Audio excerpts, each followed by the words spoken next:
Hello student, हमारा chapter चल रहा है मॉलिक्यूलर बेसिस ऑफ इनहेरिटेंस, जिसमें हमारा आज का टॉपिक है ट्रिप्टोफैन ओपेरॉन। हमने अपने प्रीवियस वीडियो में लैक ओपेरॉन के बारे में पढ़ा था, जिसमें कि हमने देखा था लैक ओपेरॉन क्या था, इंड्यूसिबल ओपेरॉन था और उसके अंदर क्या था, नेगेटिव कंट्रोल था। यानी जो रेगुलेटरी प्रोटीन थी वो ट्रांसक्रिप्शन और ट्रांसलेशन की प्रोसेस को रोक रही थी। अब हम देखते हैं ट्रिप्टोफैन ओपेरॉन को। जो ट्रिप्टोफैन ओपेरॉन है वो नॉर्मली ऑन पोजीशन में रहता है, जबकि जो लैक्टोज मेटाबॉलिज्म के लिए लैक ओपेरॉन था वो नॉर्मल कंडीशन में ऑफ मोड में रहता था। तो ये क्या है, ऑन मोड में रहता है और ये पॉजिटिव कंट्रोल ओपेरॉन है। यानी कि जो रेगुलेटरी प्रोटीन है, यानी जो रेगुलेटरी जीन प्रोटीन बनाता है, वो प्रोटीन ट्रांसक्रिप्शन एंड ट्रांसलेशन की प्रोसेस को होने में हेल्प करती है। तो इसीलिए इसे क्या कहा जाता है, पॉजिटिव कंट्रोल। जबकि वहां हमने देखा था लैक ओपेरॉन में कि जो रेगुलेटरी प्रोटीन थी वो उसको इनहिबिट कर रही थी, ट्रांसक्रिप्शन और ट्रांसलेशन की प्रोसेस को। इसीलिए वहां कंट्रोल कैसा था, नेगेटिव कंट्रोल था। It is repressible operon. Repressible मतलब कि जो ट्रिप्टोफैन बनता है वो बनने के बाद जो ट्रांसक्रिप्शन और ट्रांसलेशन की प्रोसेस है उसे रोकता है, जबकि जो लैक्टोज था वो उस प्रोसेस को ऑन करता था, ओपेरॉन को ऑन करता था। और ये क्या करता है, ट्रिप्टोफैन ओपेरॉन को ऑफ कर देता है। तो इसीलिए इसे कहते हैं हम रिप्रेसिबल ओपेरॉन, क्योंकि ये ऑन प्रोसेस को ऑफ कर रहा है। अब ट्रिप्टोफैन होता क्या है, ट्रिप्टोफैन एक अमाइनो एसिड होता है जो ई कोलाई के अंदर पाया जाता है। किस लिए, for the growth. E coli के अंदर पाया जाता है, ग्रोथ में ग्रोथ है इसका मेन फंक्शन, और ये सेल के अंदर कॉन्टिन्यूअसली यूज होता रहता है, यानी बनता रहता है और यूज होता रहता है। तो हमने ओपेरॉन में देखा था दो तरह के जीन होते हैं, controller gene and structural gene. तो ट्रिप्टोफैन ओपेरॉन के अंदर 5 स्ट्रक्चरल जीन्स होते हैं, जिन्हें हम कहते हैं, जैसे हमने वहां पे लैक वाई जेड ए बताया था, इसी तरीके से टीआरपी हम इसके लिए देंगे, क्योंकि टीआरपी मतलब ट्रिप्टोफैन।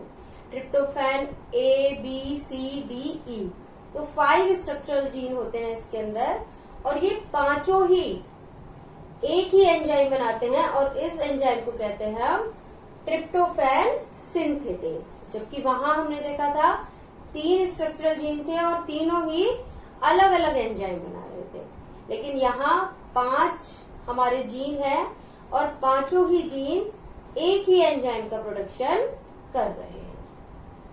तो हम देखते हैं कि ये प्रोसेस किस तरीके से।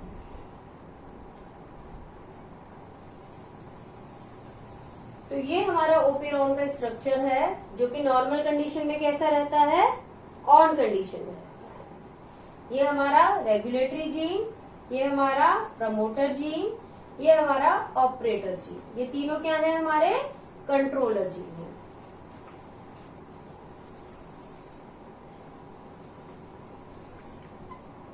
कंट्रोलर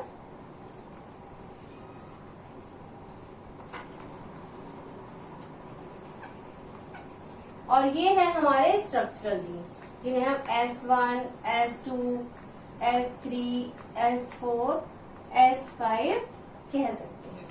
तो हमारे 5 है ये स्ट्रक्चरल जीन, जिनके नाम है TRPA, TRPB, TRPC, TRPD and TRPE। और ये पांचों मिलकर क्या बना रहे हैं, ये एंजाइम बना रहे हैं ट्रिप्टोफैन सिंथेटेज। और ये एंजाइम कब बनेगा,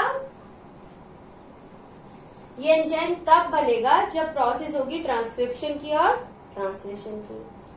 तो हम देखते हैं कि कैसे ये प्रोसेस हो पा रही है। अब जो हमारा रेगुलेटरी जीन है वो क्या बनाता है, रेगुलेटरी प्रोटीन बनाता है। लेकिन ट्रिप्टोफैन ओपेरॉन के केस में ये जो रेगुलेटरी प्रोटीन होती है ये इनएक्टिव फॉर्म में होती है, यानी कि ये क्या है, एक एंजाइम है। कैसा enzyme, apo enzyme. Biomolecule chapter में आपने एंजाइम्स के बारे में पढ़ा है। तो एपो एंजाइम इनएक्टिव होती है, एंजाइम की इनएक्टिव फॉर्म होती है। तो जब ये इनएक्टिव है तो इसीलिए ये ऑपरेटर जीन से नहीं जुड़ेगा, क्योंकि ये इनएक्टिव फॉर्म है, इसीलिए ये ऑपरेटर जीन से नहीं जुड़ेगा। जब ये ऑपरेटर जीन से नहीं जुड़ेगा तो आरएनए पॉलीमरेज का जो रास्ता है स्ट्रक्चरल जीन तक पहुंचने का, वो हमारा क्लियर रहेगा। तो ये जो आरएनए पॉलीमरेज है यहाँ आकर इनसे बाइंड होगा स्ट्रक्चरल जीन से, ट्रांसक्रिप्शन की प्रोसेस होगी, एमआरएनए बनेगा और फिर ट्रांसलेशन की प्रोसेस होगी जिससे ट्रिप्टोफैन सिंथेटेज एंजाइम बनेगा।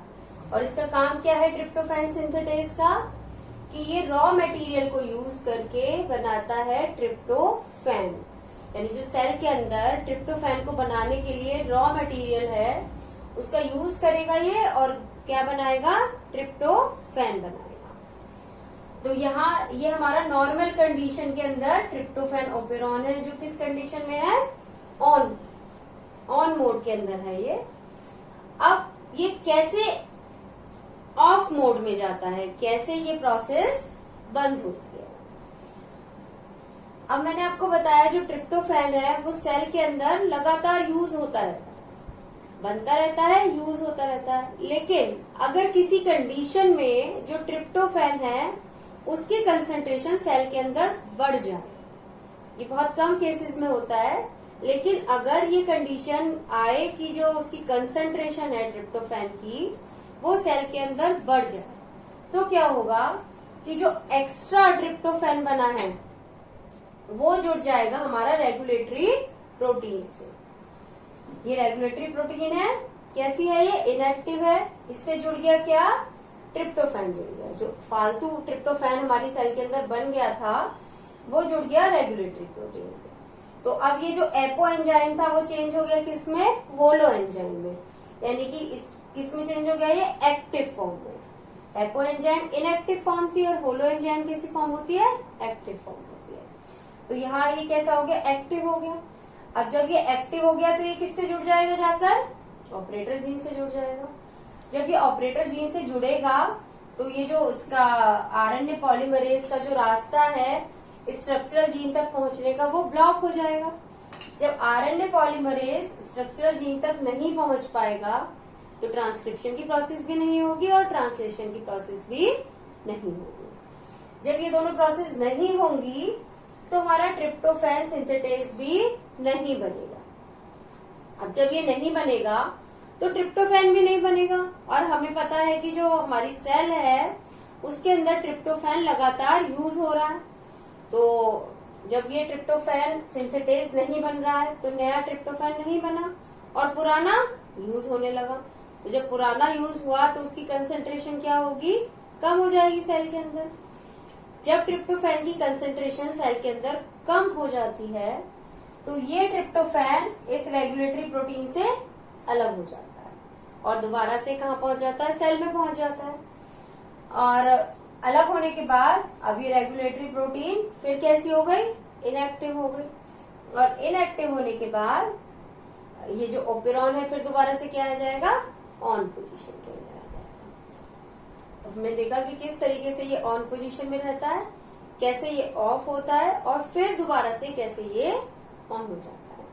पर मैं ब्रीफ में आपको दोबारा से एक्सप्लेन कर देती हूँ। जो हमारा ट्रिप्टोफैन ओपेरॉन है उसके अंदर 5 स्ट्रक्चरल जीन होते हैं और पांचों ही structural gene tryptophan synthetase enzyme बनाते हैं।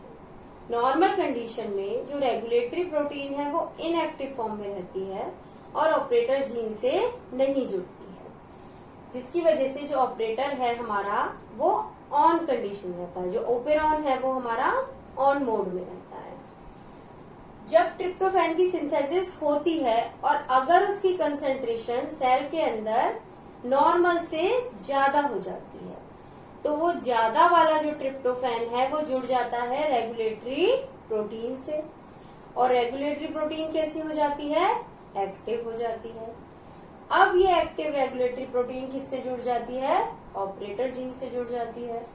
ऑपरेटर जीन से जुड़ने के बाद ये आरएनए पॉलीमरेज को रोकती है स्ट्रक्चरल जीन से स्ट्रक्चरल जीन तक पहुंचने में। तो ये जो हमारा ओपेरॉन है वो कैसी कंडीशन में आ जाता है, ऑफ कंडीशन में आ जाता है। और इसका जो ट्रिप्टोफैन सिंथेटेज की जो सिंथेसिस है वो रुक जाती है। अब ट्रिप्टोफैन की जो कंसंट्रेशन है धीरे धीरे सेल के अंदर कम हो जाती है, क्योंकि वो यूज हो रहा है। कम होने से जो ये ट्रिप्टोफैन रेगुलेटरी प्रोटीन से जुड़ा था ये इससे सेपरेट हो जाता है और रेगुलेटरी प्रोटीन दोबारा से पहुंच जाती है कैसी कंडीशन में, इनएक्टिव कंडीशन में, और ये ऑपरेटर जीन से अलग हट जाती है। ऑपरेटर जीन दोबारा से कैसा हो जाता है, फ्री हो जाता है, और आरएनए पॉलीमरेज दोबारा से पहुंच जाता है स्ट्रक्चरल जीन पर। तो इस तरीके से ये हमने देखा कि ट्रिप्टोफैन ओपेरॉन ये कैसा ओपेरॉन है, सप्रेसिबल या रिप्रेसिबल, क्योंकि यहाँ जो ट्रिप्टोफैन बन रहा है एक्स्ट्रा वो ट्रांसक्रिप्शन और ट्रांसलेशन की प्रोसेस को रोक रहा है। और इसमें कंट्रोल कैसा है, पॉजिटिव कंट्रोल है, क्योंकि ये रेगुलेटरी प्रोटीन हेल्प कर रहा है ट्रांसक्रिप्शन और ट्रांसलेशन की प्रोसेस के अंदर। और नॉर्मल कंडीशन में ये कैसा रहता है, ऑन मोड में रहता है। तो इस तरीके से ये हमारा ट्रिप्टोफैन सिंथेटेज एंजाइम बनता है, और ये है हमारा ओपेरॉन, ट्रिप्टोफैन ओपेरॉन। आपको समझ आ गया होगा, क्लियर हो गया होगा टॉपिक। और वीडियो को लाइक शेयर कीजिएगा, और अगर आपकी कोई क्वेरी है तो आप मुझे कमेंट बॉक्स में लिख सकते हैं, मैं उसका आंसर आपको कर दूंगी। Thank you.